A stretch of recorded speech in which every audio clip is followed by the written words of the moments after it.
إن الحمد لله نحمده ونستعينه ونستغفره ونعوذ بالله من شرور أنفسنا ومن سيئات أعمالنا من يهده الله فلا مضل له ومن يضلل فلا هادي له وأشهد أن لا إله إلا الله وحده لا شريك له وأشهد أن محمدا عبده ورسوله أما بعد فإن خير الحديث كتاب الله وخير الهدي هدي محمد صلى الله عليه وسلم وشر الأمور محدثاتها وكل محدثة بدعة وكل بدعة ضلالة وكل ضلالة في النار. أعوذ بالله السميع العليم من الشيطان الرجيم. بسم الله الرحمن الرحيم. يا أيها الذين آمنوا اتقوا الله حق تقاته ولا تموتن إلا وأنتم مسلمون.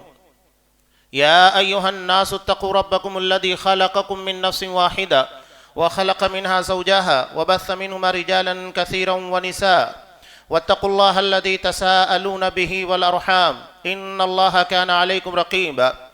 يا أيها الذين آمنوا اتقوا الله وقولوا قولا سديدا يصلح لكم أعمالكم ويغفر لكم ذنوبكم ومن يطع الله ورسوله فقد فاز فوزا عظيما.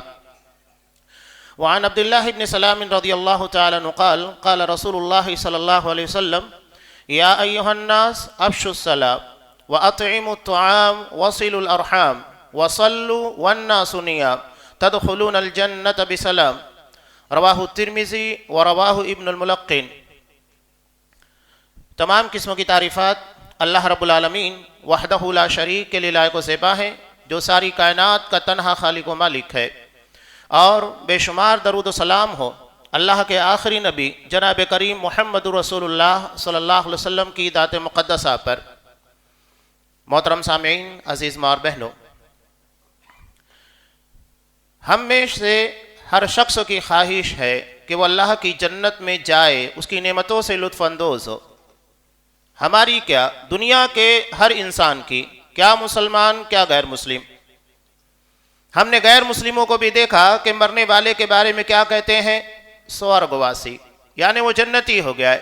یہ ان کا اپنا عقیدہ، ان کی اپنی آستہ ہے، سوچ ہے. جنت میں جانے کا راستہ دو طریقے سے ہے.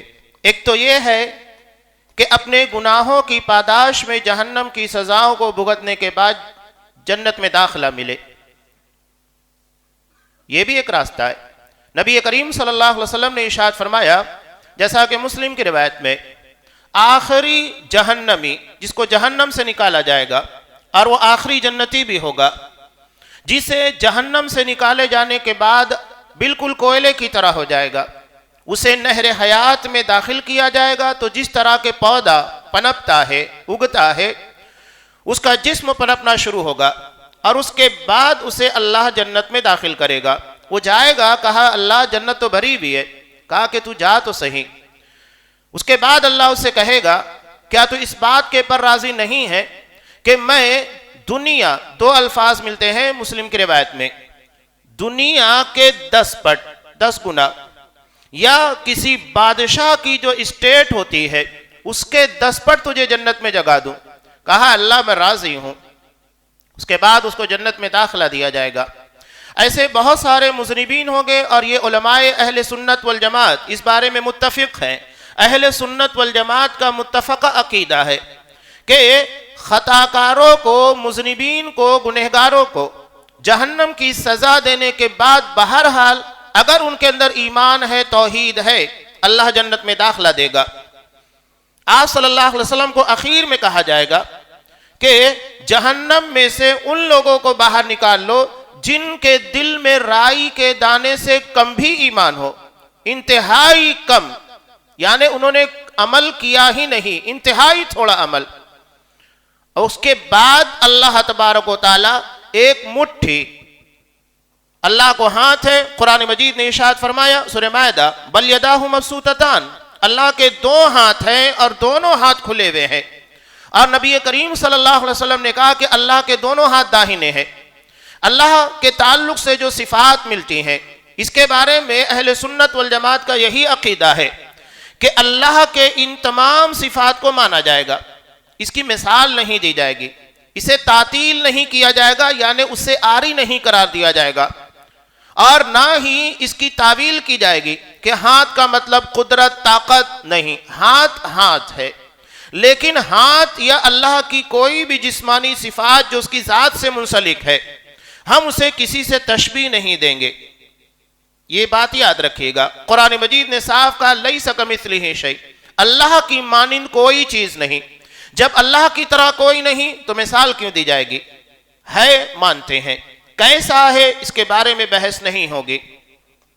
اللہ ایک مٹھی جہنمیوں کو نکالے گا جو اہل ایمان ہوں گے، اس کے بعد ان لوگوں کو جہنم سے نکال کر جنت میں داخل کیا جائے گا۔ ان کے پر لکھا ہوگا اتقاء الرحمن، جنہیں رحمان نے آزادی دی جہنم سے۔ تو یہ جہنم سے عذاب کے بھگتنے کے بعد نجات پانا۔ اور دوسرا راستہ جو ہے جسے ہم سلامتی کا راستہ کہتے ہیں، جنت میں سلامتی کے ساتھ بغیر کسی گناہ اور بغیر کسی سزا کے پائے داخلہ مل جائے۔ اب یہاں دو چیزیں اور ہیں۔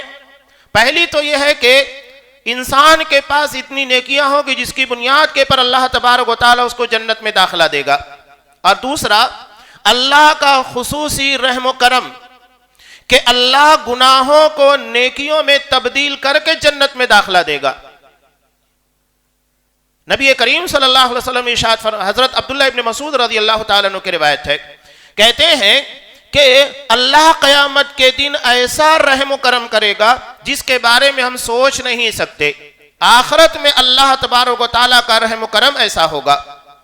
اس کی ایک مثال امام نسائی رحمۃ اللہ علیہ نے ایک روایت کو نقل کیا کہ اللہ تبارک و تعالیٰ قیامت کے دن ایک شخص کو لائے گا، لانے کے بعد اس کے گناہ کو یاد دلائے گا، بندہ یاد کرے گا، کہے گا، اقرار کرے گا، اللہ یہ خطا مجھ سے ہوئی تھی۔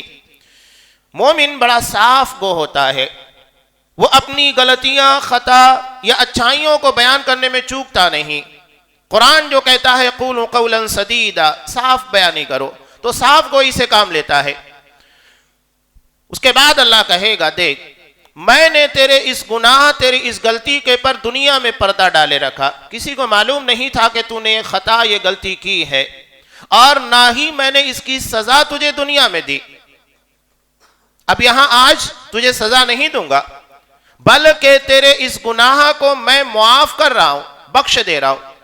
اور بخشش کے بعد ایسا نہیں ہے کہ صرف تیرے گناہ معاف کیے جا رہے ہیں، بلکہ تیرے گناہوں کو نیکیوں میں تبدیل کر رہا ہوں، یعنی جتنے گناہ تو نے کیے تھے وہ نیکیوں میں کنورٹ ہو گئے۔ یہ قرآن مجید میں جا بجا آپ کو اللہ کی دو صفات جب ملتی ہیں کہ اللہ غفور ہے، رحیم ہے، بڑا بخشنے والا، بہت رحم کرنے والا، تو مغفرت یہ ہے کہ اللہ گناہوں کو چھپا دے، گناہوں کو بخش دے، اور رحمت یہ ہے کہ ان گناہوں کو نیکیوں میں تبدیل کر دے۔ یہ اللہ کی مغفرت اور اس کی رحمت ہے۔ کون نہیں چاہے گا کہ پروردگار قیامت کے دن اس کے ساتھ اسی طرح پیش آئے؟ ہر کوئی چاہتا ہے۔ اس لیے نبی کریم صلی اللہ علیہ وسلم کثرت سے اللہ کے سامنے مغفرت طلب کیا کرتے تھے۔ یہ مغفرت اسی لیے ہے۔ ابو داؤد کی روایت میں ہے نبی کریم صلی اللہ علیہ وسلم ایک ایک مجلس میں، یعنی جہاں بیٹھتے تھے، 100 مرتبہ اللہ سے استغفار کرتے تھے۔ اور قیامت کے دن بندہ اپنے نامہ اعمال میں کثرت استغفار، اللہ سے اپنے گناہوں کی معافی تلافی کو دیکھنے کے بعد بہت زیادہ خوش ہوگا۔ یہ چیز جتنا زیادہ اس کے لیے نفع بخش ہوگی، کوئی اور چیز ہونے والی نہیں ہے، اس لیے کہ اسی مغفرت کے طلب کرنے کی بنیاد کے پر اللہ گناہوں کو معاف کرے گا، اور اسی کی بنیاد کے پر رحم کرے گا، ہمارے گناہوں کو نیکیوں کے اندر تبدیل کر دے گا۔ وہ اتنا رحیم ہے، کریم ہے، رحمان ہے، جس کا ہم اندازہ نہیں لگا سکتے، بے مثال ہے اپنے رحم و کرم کے اندر۔ بس وہ صرف ایک مطالبہ کرتا ہے بندوں سے، قیامت کے دن کی ملاقات۔ ہر چیز اسی کے پر منحصر ہے کہ میرے ساتھ بے وفائی مت کرنا۔ جس طرح کہ ایک شوہر اپنی بیوی کی تمام خطا غلطیوں کو نظر انداز کر سکتا ہے، لیکن بے وفائی کو قطعاً معاف نہیں کرتا، وہ بے غیرتی کا معاملہ ہوگا، خودداری کا۔ انسان خودداری اور غیرت کے معاملے میں رحم نہیں کرتا، تو اللہ تبارک و تعالیٰ کے ساتھ اگر بے وفائی یعنی شرک کیا گیا تو اللہ وہاں پر رحمت نہیں بلکہ اپنی غیرت سے کام لے گا، بندے کی بخشش نہیں ہوگی، اس کی ساری اچھائیاں ساری خوبیاں ایک طرف۔ اگر شرک ہے تو اللہ نے صاف کہا لا یغفر ان یشرک بہ، اللہ معاف نہیں کرے گا۔ اب یہاں پر لازم ہے کہ جب اللہ نے یہ کہا کہ شرک معاف نہیں ہوگا، لہذا ہماری ذمہ داری بنتی ہے شرک کے بارے میں تعلیم حاصل کریں، معلومات لیں، انفارمیشن لیں۔ اگر ہم کسی شہر میں یا مثال کے طور پر ایکسپریس ہائی وے کے پر چل رہے ہیں تو اس کے لیے لازم ہوتا ہے کہ وہاں کے قانون اور ضابطوں کو سمجھے تاکہ ہم کسی جگہ کے پر پکڑ دھکڑ کا شکار نہ ہو۔ یہ تو دنیا کا معاملہ، وہ تو آخرت کا معاملہ ہے کہ انسان کسی طریقے سے شرک کی بنیاد کے پر معاف نہیں کیا جائے گا، اور ہم شرک کے بارے میں معلومات ہی نہ لیں، شرک کے بارے میں علم نہ ہو۔ لازم ہے، حضرت عمر بن خطاب رضی اللہ تعالیٰ عنہ کہتے ہیں جس طرح ہم اچھائیوں خوبیوں اور نیکیوں کے بارے میں علم حاصل کرتے ہیں، اسی طرح ہمیں دراصل گناہ غلطی خطا منکرات کے بارے میں علم حاصل ہونا چاہیے تاکہ ہم اس سے بچ سکیں۔ توحید کا علم ہونا چاہیے تاکہ توحید کے پر قائم رہیں، اسی طرح ہمیں شرک کا علم ہونا چاہیے تاکہ شرک کے بارے میں ہم متنبہ ہوں، اس سے اپنے آپ کو بچا سکے۔ تو یہ اللہ صاف کا کہ شرک مت کرنا، اگر شرک نہیں ہے تو میری مغفرت اور رحمت کے دروازے میں تیرے لیے کھول دوں گا۔ تو یہ جنت میں جانے کے راستے کہ ہم یہ چاہتے ہیں کہ اللہ تبارک و تعالی ہمیں ڈائریکٹ جنت میں داخل کرے یا ہمارے گناہوں کو بخش دے کر، یہ دونوں چیزیں ہر کوئی چاہتا ہے، اور ہر آدم کی اولاد بڑی خطا کار ہے، بڑے گنہگار، بڑے خطا کار ہے۔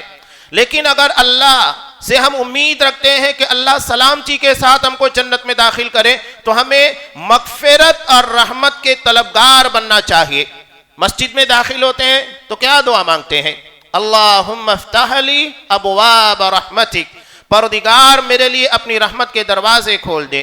اس لیے کہ بندہ مسجد میں آنے کے بعد جس طرح اللہ سے اپنے گناہوں کی معافی مانگتا ہے، جس طرح اللہ سے جنت کو طلب کرتا ہے، کہیں اور نہیں کر پاتا۔ لہذا ہمیں ان راستوں کی تلاش میں جستجو میں ہونا چاہیے جو سلامتی کے ساتھ ہمیں اللہ کی جنت تک پہنچا سکے۔ میں نے جو ایک روایت آپ لوگوں کے سامنے پیش کی، ترمذی اور اس کے علاوہ ابن ملقن نے بھی اس کو روایت کیا ہے، ایک الفاظ کی زیادتی کے ساتھ جس کو میں نے بیان کیا۔ روایت بہت جامع ہے۔ حضرت عبداللہ بن سلام رضی اللہ تعالیٰ عنہ کہتے ہیں کہ جب آپ صلی اللہ علیہ وسلم مدینہ تشریف لائے تو تشریف لانے کے بعد میں نے دیکھا کہ لوگوں کے درمیان ایک شور مچا کہ رسول اللہ صلی اللہ علیہ وسلم تشریف لے کر آ گئے، شور مچا لوگوں کے درمیان۔ تو میں بھی آپ صلی اللہ علیہ وسلم سے ملاقات اور آپ کو دیکھنے کے لیے گیا۔ یہ ایک یہودی عالم تھے، حضرت عبداللہ ابن سلام رضی اللہ تعالیٰ عنہ، جو مسلمان ہو گئے تھے۔ تو یہ کہتے ہیں کہ جب میں نے آپ کے چہرے کو دیکھا، پہلی مرتبہ آپ کا چہرہ دیکھنے کے بعد جو میں نے جملہ کہا تھا وہ یہی تھا، لیس ھذا بوجہ کذاب، یہ کسی جھوٹے کا چہرہ نہیں ہے۔ چہرہ انسان کے اعمال اور اس کے کردار کی گواہی دیتا ہے۔ اگر ایک انسان مکار ہے، چہرے کے پر مکاریاں ٹپکے گی، اور اگر وہ بہت نیک ہے، پارسا ہے، پارسائی اس کے چہرے کے پر ٹپکے گی۔ یہ کتاب ہے انسانی زندگی کی جس کو دیکھنے کے بعد انسان فوراً سمجھ جاتا ہے۔ اور عرب بہت ذہین ہوتا ہے، یہ ہم سمجھتے ہیں کہ عرب اتنے ذہین نہیں ہوتے۔ اللہ نے ان لوگوں کو فطری طور کے پر ایسی ذہانت، ایسی صلاحیتیں عطا کی ہیں کہ جو ہمارے اندر نہیں پائی جاتی۔ اللہ نے آخری نبی محمد رسول اللہ صلی اللہ علیہ وسلم کو آخر مکہ کے اندر کیوں مبعوث کیا؟ عرب میں کیوں مبعوث کیا؟ جتنے انبیاء کرام آئے وہ تمام کے طرف عرب میں ہی آئے۔ اللہ کا یہ سلیکشن، یہ الیکٹڈ نہیں ہوتا ہے، یہ سلیکٹڈ ہوتا ہے، اللہ جسے منتخب کرتا ہے۔ یہ بندوں کی ثوابدید کے پر، رائے مشورے کے پر نہیں رکھا گیا کس کو نبی بنایا جائے۔ اللہ نے کہا اللہ اعلم حیث یجعل رسالتہ، اللہ سب سے بہتر جانتا ہے کہ رسالت کہاں ہونی چاہیے، کس کو رسول بنانا چاہیے۔ تو آپ صلی اللہ علیہ وسلم کا یہ رسالت کا انتخاب اہل عرب میں سے، یہ اللہ کے علم اور حکمت کی بنیاد کے پر ہے، بہت ذہین ہوتا ہے۔ میں ایک مثال آپ کے سامنے دوں کہ حضرت اسامہ بن زید رضی اللہ تعالیٰ اور ان کے والد حضرت زید بن حارثہ رضی اللہ تعالیٰ باپ بیٹے تھے لیکن شباہت کے اعتبار سے کافی فرق تھا. حضرت زید یہ اصل میں رنگ روپ کے اعتبار سے سیاہ رنگت تھے اور بیٹا انتہائی خوبصورت اور گورا تھا. تو لوگوں کے درمیان یہ بات کافی پیچیدگی کا باعث بنی ہوئی تھی کہ آخر باپ اور بیٹے کے درمیان مشابہت کیوں نہیں پائی جاتی, اتنا ڈیفرنس کیوں ہے. لوگ اس بارے میں پریشانی کا شکار تھے. بخاری کی روایت میں ہے کہ ایک مرتبہ یہ دونوں باپ بیٹے مسجد نبوی میں ایک ہی چادر میں سوئے ہوئے تھے. چہرہ نظر نہیں آ رہا تھا, صرف پیر باہر نکلے ہوئے تھے. تو عرب کا ایک شخص آیا, اس نے دونوں پیروں کو دیکھنے کے بعد کہا, باپ اور بیٹے کا جو تھا وہ جانتا نہیں تھا کہ اس کے اندر کون سویا ہوا ہے, وہ باہر سے آیا ہوا تھا. اس نے ایک جملہ کہا, ان هذه الاقدام بعضها من بعض, یہ پیر ایک دوسرے سے رشتہ رکھتے ہیں, تعلق رکھتے ہیں, یعنی یہ باپ اور بیٹے کا پیر ہے. صرف پیر کو دیکھنے کے بعد جو کہ چادر کے باہر نکلے ہوئے تھے, اس نے پہچان لیا کہ یہ باپ اور بیٹے کا پیر ہے. نبی کریم صلی اللہ علیہ وسلم نے جب یہ بات سنی بہت خوش ہوئے. یعنی لوگوں کے درمیان ایک طرح کا کنفیوژن اور شکوک شبہات تھے, وہ ختم ہو گئے. عرب اتنا ذہین ہوتا ہے. جب آپ صلی اللہ علیہ وسلم ہجرت کے لیے نکلے, آپ کے قدموں کے نشان ایک جگہ پڑے ہوئے تھے. صرف قدموں کے نشان کو دیکھنے کے بعد قیافہ شناس کہتا ہے کہ سجیل القدمین, یہ جس شخص کے بھی قدموں کے نشان ہیں یہ اپنے مشن اور اپنے ارادے میں انتہائی پختہ ہے, وہ اپنے عزم کو پورا کر کے رہے گا, وہ استقامت کا پہاڑ ہے. صرف قدموں کو ریگستان کے پر بنے ہوئے نشان کی بنیاد کے پر وہ فیصلہ کرتا ہے. اتنے ذہین ہوتے ہیں. ایک مطابق انسان کو اوپر سے نیچے دیکھے, اس کا پورا اسکرین, اس کا پورا بایو ڈاٹا وہ سیو کر لیتے ہیں, اسکین کر لیتے ہیں کہ انسان کیسا ہے. لیکن دنیا کے سامنے اپنی نرمی اور تواضع کی بنیاد کے پر لوگ انہیں بیوقوف سمجھتے ہیں. وہ بیوقوف نہیں, دنیا کی ذہین ترین قوم ہے. جس قوم کے اندر نبی کو منتخب کیا گیا, وہ قوم کیسے بیوقوف ہو سکتی ہے. بہرحال نبی کریم صلی اللہ علیہ وسلم کے چہرے کو دیکھنے کے بعد انہوں نے کہا کہ کسی جھوٹے کا چہرہ نہیں ہے. جب آپ صلی اللہ علیہ وسلم نے اپنا سلوگن, اپنا نعرہ پیش کیا, مدینہ آئے ہوئے تھے, لوگ منتظر تھے کہ اللہ کا رسول کیا کہنا چاہتے ہیں. تو ہر کسی کے کان آپ کی باتوں کی طرف لگے ہوئے تھے. چنانچہ آپ صلی اللہ علیہ وسلم نے سب سے پہلے جو نعرہ سلوگن لوگوں کے درمیان دیا وہ بہت اہم تھا.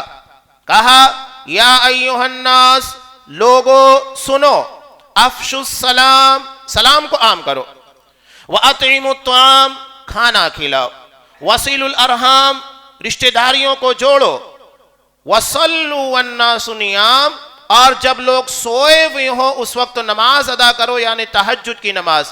نتیجہ کیا نکلے گا, تدخلون الجنت بسلام, اللہ کی جنت میں سلامتی کے ساتھ داخل ہو جاؤ گے. یہ وہ راستہ ہے جو آپ صلی اللہ علیہ وسلم نے عطا کیا.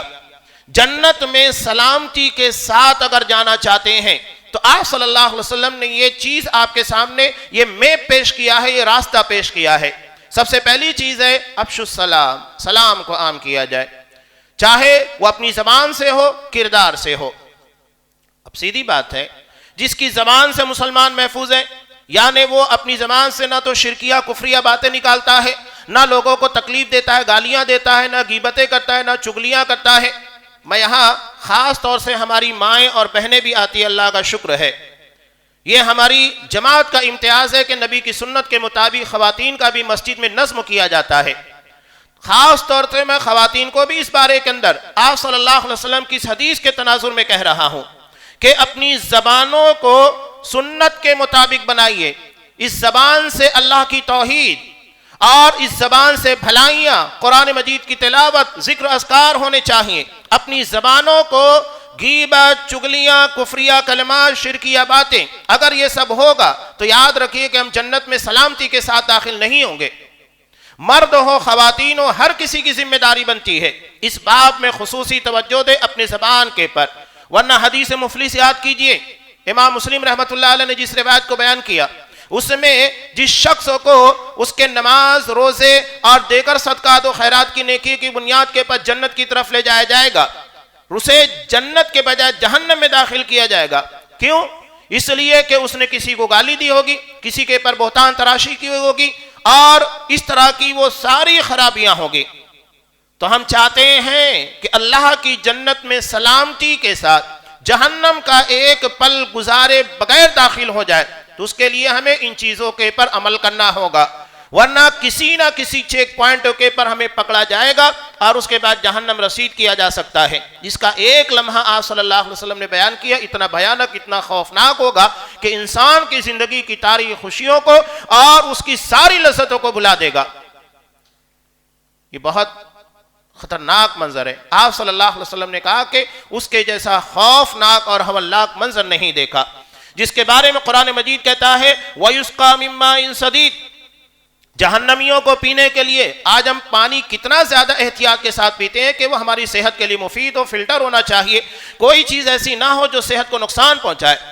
جہنم میں جانے کے بعد وَيُسْقَى مِن مَّاءٍ صَدِيدٍ، مائے صدید پلایا جائے گا، جس کی تفسیر بیان کرتے ہوئے محمد رسول اللہ صلی اللہ علیہ وسلم نے بیان کیا، مسند احمد کی روایت، عصارۃ اہل النار، جہنمیوں کو جب جہنم میں سزا دی جائے گی، سزا دینے کے بعد ان کے جسم سے جو گندگیاں غلاظتیں زخموں سے نکلے گی یہ جہنم کی تہ میں جمع ہوگی اور اسی گندگی کو جہنمیوں کو پینے کے لیے دیا جائے گا۔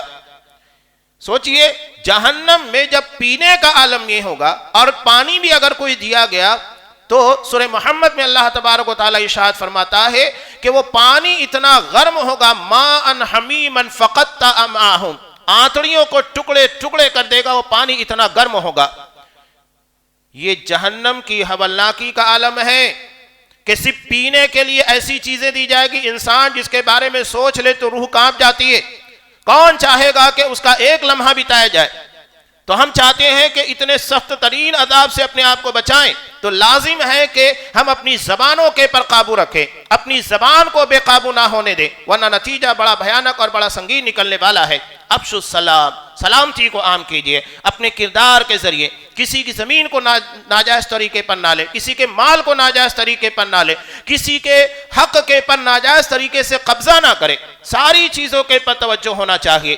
سلامتی کے اندر یہ سب داخل ہے، جس کو آپ صلی اللہ علیہ وسلم نے ایک آسان سے اور جامع انداز میں بیان کیا، من سلم المسلمون من لسانہ ویدہ، حقیقت میں مسلمان وہ ہے جس کی زبان اور جس کے ہاتھ سے دوسرے مسلمان محفوظ رہے۔ توجہ دیجئے، کیا ہماری زبان سے دوسرے مسلمان محفوظ ہیں یا نہیں، اور ہمارے کردار سے، ہمارے لین دین سے، ہمارے معاملات سے، یہ ہمیں خود سوچنا ہوگا، دوسروں کے پر نہیں توجہ دینا ہے۔ ہمارے ہاں دوسروں کے پر توجہ بہت دی جاتی ہے۔ قرآن مجید بہت پیاری بات کہتا ہے، بل الانسان علی نفسہ بصیرہ، انسان اپنے آپ کے پر سب سے زیادہ بہترین نگراں ہے، جتنا وہ اپنے عمل، اپنے معاملات کے پر واچ کر سکتا ہے، توجہ دے سکتا ہے، کہیں اور نہیں دے سکتا، لہذا اسے اپنے آپ کا محاسبہ کرنا چاہیے۔ یہ محاسبہ اسی وقت ہوتا ہے جو اس حدیث کے اخیر میں بیان کیا گیا، تہجد کے وقت اللہ کے سامنے اپنے آپ کو پیش کرنا۔ تو یہ پہلی چیز تھی افشوا السلام، سلامتی کو عام کیا جائے، اور دوسری چیز آپ نے بیان کی وَأَطْعِمُوا الطَّعَامَ، کھانا کھلایا جائے جو بھوکا ہے۔ ایک بہت اہم بات یاد رکھیے گا، ایک شخص اگر شدید بھوکا ہے، آپ اس کو کہیں گے نماز پڑھ، روزہ رکھ، توحید کی دعوت پیش کریں گے، وہ نہیں مانے گا۔ جب تک اسے اپنی جسمانی ضرورت نہیں پوری ہوتی محسوس ہوگی، وہ آپ کی بات کیوں مانے گا؟ آپ اسے کھانا کھلا دیجئے، اس کی ضروریات کو آپ پورا کر دیجئے، اس کے بعد آپ 2 نہیں 10 باتیں بولیے، وہ سننے کے لیے تیار ہے۔ ایک بات مثال کے طور پر یاد رکھیے، اگر آپ کے پاس بیج بہت اچھا ہے لیکن زمین خراب ہے، خراب زمین کے پر اس بیج کو آپ بو رہے ہیں تو نتیجہ کیا ہوگا؟ بیج ضائع ہو جائے گا۔ لیکن اگر آپ نے زمین کو ہموار کیا، زرخیز زمین اچھے طریقے سے تیار کیا تاکہ نقصان دینے والی کوئی چیز وہاں موجود نہ ہو، اس کے بعد آپ بیج داخل کیجئے، نتیجہ یہ ہوگا کہ وہ ثمر آور ہوگا، فصلیں بہتر سے بہتر نکلے گی۔ یہی معاملہ لوگوں کے ساتھ پیش آنے کا ہے، پہلے ان کی ضروریات کو پورا کیجئے۔ آپ صلی اللہ علیہ وسلم نے جو بیان فرمایا، طویل روایت جسے امام ابو داؤد، امام مسلم وغیرہ روایت کرتے ہیں، واللہ فی عون العبد ما کان العبد فی عون اخیہ، کہ اللہ بندے کی مدد اس وقت تک کرتے رہتا ہے جب تک کہ بندہ اپنے بھائی کی مدد کرتا ہے۔ خاص طور سے آپ صلی اللہ علیہ وسلم نے یتیم اور بیواؤں کے تعلق سے کفالت کرنے والا، ان کی خبرگیری کرنے والا، ان کے تعلق سے بیان کیا، انا وکافل الیتیم کہاتین فی الجنہ، میں اور یتیم کی کفالت کرنے والا جنت میں اس طرح ہوں گے، یعنی جس طرح یہ دونوں انگلیاں ایک کے بعد ایک ہیں، اس کے درمیان کوئی تیسری انگلی نہیں۔ بہت بڑی فضیلت آج صلی اللہ علیہ وسلم نے بیان کی۔ جو لوگ بندوں کی خدمت خلق کا کام کرتے ہیں، انہیں اس بات کا اچھی طریقے سے احساس ہے کہ کتنا مشکل کام ہوتا ہے اپنی دولت کو اور دوسروں سے فنڈ جمع کر کے ان ضرورت مندوں کی مدد کرنا، اور پھر اس کے بعد ان لوگوں کا جو احساس ہوتا ہے یہ وہی لوگ بہتر جانتے ہیں کہ اس طرح اگر کوئی ان کی مدد کرتا ہے ان کے دل سے دعائیں کیسے نکلتی ہیں۔ میں کہتا ہوں کہ بہت خوش نصیب ہیں وہ لوگ جو بندوں کی مدد کے لیے وقت نکالتے ہیں، مال دیتے ہیں، کوششیں کرتے ہیں۔ یقیناً نبی کریم صلی اللہ علیہ وسلم کی اس بشارت کے مطابق چاہے مرد ہو خواتین ہو، وہ جنت میں نبی کے بالکل قریب جگہ پانے والے ہیں۔ جنت میں داخلہ تو طے ہے، ساتھ ہی ساتھ بالکل قریب حصہ ملنے والا ہے۔ بہت بڑی نعمت ہے اور یہ کام بڑا مشکل بھی ہوتا ہے۔ تو آتیم الطعام، کھانا کھلاؤ۔ مسلم کی روایت میں ہے اللہ بندے سے کہے گا کہ میں بھوکا تھا تو نے کھانا نہیں کھلایا، میں پیاسا تھا تو نے پانی نہیں پلایا، میں ننگا تھا تو نے کپڑا نہیں پہنایا۔ بندہ کہے گا اللہ تو رب العالمین ہے، تجھے کھانے کی پینے کی کپڑے کی ضرورت کہاں؟ اللہ کہے گا میرا فلاں بندہ بھوکا تھا، فلاں پیاسا تھا، فلاں ایسا تھا جس کے پاس لباس نہیں تھا، اگر تو اسے پانی پلاتا، کھانا کھلاتا، اسے کپڑا دے دیتا تو میری رحمت، میری مدد تجھے ملتی۔ تو ہم چاہتے ہیں کہ اللہ ہماری مدد کرے تو ہمیں بندوں کی مدد کرنا ہوگا، یہ اللہ کا وعدہ ہے۔ تیسری چیز یہاں بیان کی گئی وصل الارحام، رشتہ داریوں کو جوڑا جائے، کاٹا نہیں جائے۔ لوگ کاٹنے کی کوشش کریں گے، جوڑنے کی کوشش کیجیے گا۔ یہ ایک وسیع باب ہے، بلکہ مستقل موضوع ہے، رشتہ داریوں کو جوڑنا۔ میں ایک حدیث آپ کے سامنے پیش کرتے رہا ہوں وقت کی انتہائی قلت کے باوجود۔ نبی کریم صلی اللہ علیہ وسلم نے ارشاد فرمایا، مسلم کی روایت، جب آپ صلی اللہ علیہ وسلم نے حدیث بیان کی تھی، اصحاب کرام نے سنا تھا۔ آپ کی حدیث کیا تھی؟ انکم ستفتحون ارضا یسمى فیہا القیرات، اللہ تمہیں ایک ایسی سرزمین کے پر فتح عطا کرے گا، وجے دے گا کہ جہاں کرنسی کے نام کے پر قیرات چلتا ہے، جس طرح کہ آج ریال ہے، درہم ہے، روپیہ ہے، ڈالر چلتے ہیں، قیرات ہوگا۔ نتیجہ وہی ہوا، یہ مصر کی سرزمین تھی۔ آپ صلی اللہ علیہ وسلم نے ارشاد فرمایا، فاتح مصر حضرت عمرو بن عاص رضی اللہ تعالیٰ عنہ، ان کے زمانے میں، ان کی قیادت میں مصر فتح ہوا۔ انہوں نے نبی کریم صلی اللہ علیہ وسلم کی حدیث مصر کے فتح ہونے کے بعد پیش کی، کہا کہ ہمارے نبی نے یہ ارشاد فرمایا ہے کہ تمہیں اس سرزمین مصر کے پر اللہ فتح عطا دے گا، فاستوصوا بأہلہا خیرا، کہ وہاں کے رہنے والے لوگوں کے ساتھ تمہیں بھلائی کے ساتھ پیش آنا ہے، کوئی بدتمیزی نہیں ہونا چاہیے۔ اسلام حالت جنگ میں بھی امن کی تعلیم دیتا ہے، یہی اسلام کے پیس اور امن و سلامتی کا دین ہونے کی دلیل ہے۔ نہ بچوں کو مارنے کا حکم دیتا ہے، نہ عورتوں کو مارنے کا حکم دیتا ہے، نہ عبادت گاہ میں عبادت کرنے والوں کو مارنے کا حکم دیتا ہے۔ اور آج دنیا میں ہم دیکھ رہے ہیں کہ جتنا زیادہ امن کے قائم کرنے کے بارے میں باتیں کی جا رہی ہیں، اتنا شر اور اتنا ٹیررزم پھیل رہا ہے، اس لیے کہ راستہ ہی غلط ہے تو نتیجہ کیسے صحیح ہوگا؟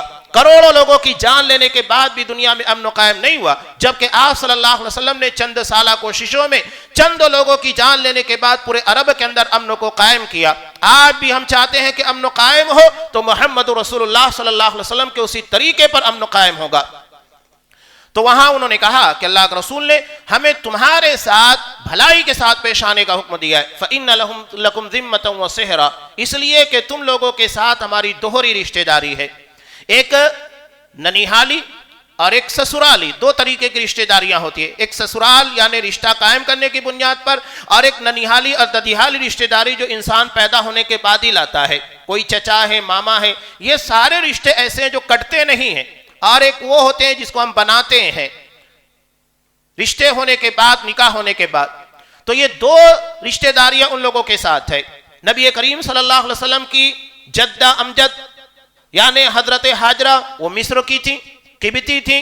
اسی طرح نبی کریم صلی اللہ علیہ وسلم کی لونڈی حضرت ماریہ قبطیہ رضی اللہ تعالیٰ عنہ، جن کے بطن سے حضرت ابراہیم رضی اللہ تعالیٰ عنہ پیدا ہوئے اور 18 مہینے کی عمر میں انتقال ہو گیا تھا، یہ بھی مصر کی تھی۔ جب مصر کے لوگوں نے دیکھا کہ آپ صلی اللہ علیہ وسلم کی تعلیم اتنی عظیم ہے، اور وہاں کے پادریوں نے کہا اتنے دور کی یعنی ہزاروں سال کی رشتہ داری کو یاد رکھنے والا، اس کی تعلیم دینے والا سوائے نبی کے کوئی اور نہیں ہو سکتا، اور اسی بنیاد کے پر وہ ایمان لے کر آئے۔ یہ رشتہ داری ہے، یہ صرف 100-200 سال پرانی رشتہ داریاں یا چچا ذات، پھوپھی ذات، ماما ذات نہیں، اسلام بہت دور کی رشتہ داریوں کا خیال رکھتا ہے، ہزاروں سال پرانی۔ یہ اسلام میں رشتہ داری کی اہمیت۔ اس کے بعد نتیجہ کیا ہوگا؟ وَصَلُّوا وَالنَّاسُ نِيَامٌ، جب لوگ سوئے ہوئے ہوں نماز ادا کرو، اللہ کی بارگاہ میں اپنے آپ کو پیش کرو کہ اللہ یہ کام جو کچھ میں نے کیا ہے اس میں کہیں کسی قسم کی کھوٹ نہ ہو، کوئی کمی نہ ہو، اور آگے میں جو کام کرنے جا رہا ہوں اس میں بھی باللہیت کا جذبہ ہو، تیرے لیے کرنے کا جذبہ ہو۔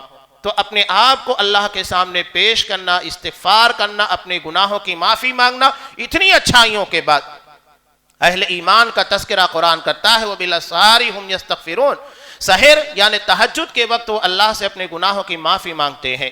نتیجہ کیا نکلے گا؟ تدخلون الجنت بسلام، جنت میں سلامتی کے ساتھ داخل ہو جاؤ گے۔ یہ 4 اہم چیزیں آپ نے بیان کی۔ سلامتی کو عام کیجئے زبان کے ذریعے، کردار کے ذریعے۔ کوئی مسلمان، غیر مسلم کوئی بھی ہو، وہ ہمارے زبان اور ہمارے کردار سے کسی کو تکلیف نہ پہنچے۔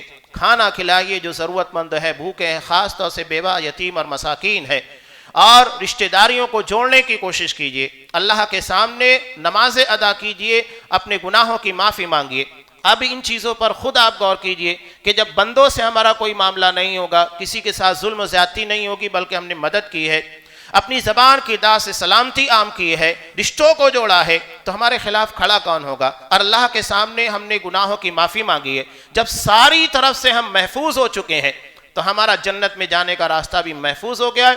کہیں کسی جگہ کے پر انشاءاللہ پکڑ دھکڑ نہیں ہوگی، سلامتی کے ساتھ جنت میں داخل ہوں گے۔ اسی کو قرآن مجید فوز عظیم سے تعبیر کرتا ہے، ایسی کامیابی جس میں کسی جگہ کے پر نقصان کا یا تکلیف کا سامنا نہ کرنا پڑا ہو۔ اللہ تبارک و تعالیٰ سے دعا ہے پروردگار اس حدیث کے پر عمل کر کے، چاہے مرد ہو، خواتین ہو، بوڑھے ہوں، بچے ہوں، ہر کسی کو ان تعلیمات کے پر عمل کی توفیق دے، اور تیری جنت میں داخلہ ایسا دے جو سلامتی والا ہو، جہاں کسی قسم کی پریشانی یا جہنم کا منہ نہ دیکھنا پڑے، اس کی سزاؤں سے بچاتے ہوئے تو تیری جنت کے اندر داخل کر۔ پروردگار ہم بڑے گنہگار اور خطاکار ہیں، پروردگار ہم تیری مغفرت اور رحمت کے طلبگار ہیں۔ اگر تو گناہوں کو نہ بخشے، رحم نہ کرے، تو یقیناً ہم خسارہ اور نقصان اٹھانے والے ہیں۔ پروردگار تو ہمارے گناہوں کی پردہ پوشی کر، انہیں معاف کر، اور قیامت کے دن نیکیوں میں تبدیل کر دے۔ پروردگار میں خاص طور سے دعا کر رہا ہوں ان اہل خیر حضرات کے لیے، اور جن کی دعوت کے پر یہاں میں آیا ہوا ہوں، میں نام لیے بغیر خاص طور سے دعا کر رہا ہوں ذمہ داران کے لیے۔ پروردگار ان کے دلوں میں اخلاص، للہیت دے، ان کے عقیدے میں پختگی عطا فرما، مشن اور عزم کو پائے تکمیل تک پہنچانے کی توفیق دے۔ میں تمام لوگوں کے لیے جو بزنس کرنے والے، تعلیم حاصل کرنے والے، ہمارے نوجوان بچے، ہر کسی کے لیے اللہ آپ لوگوں کی تجارت میں برکت عطا فرمائے، اسلام کے طور طریقے کے مطابق تجارت کرنے کی توفیق دے، خوب نفع عطا کرے، خوب برکتوں سے نوازے، ہر قسم کے شر اور نقصان سے آپ لوگوں کی تجارت کو اللہ محفوظ رکھے۔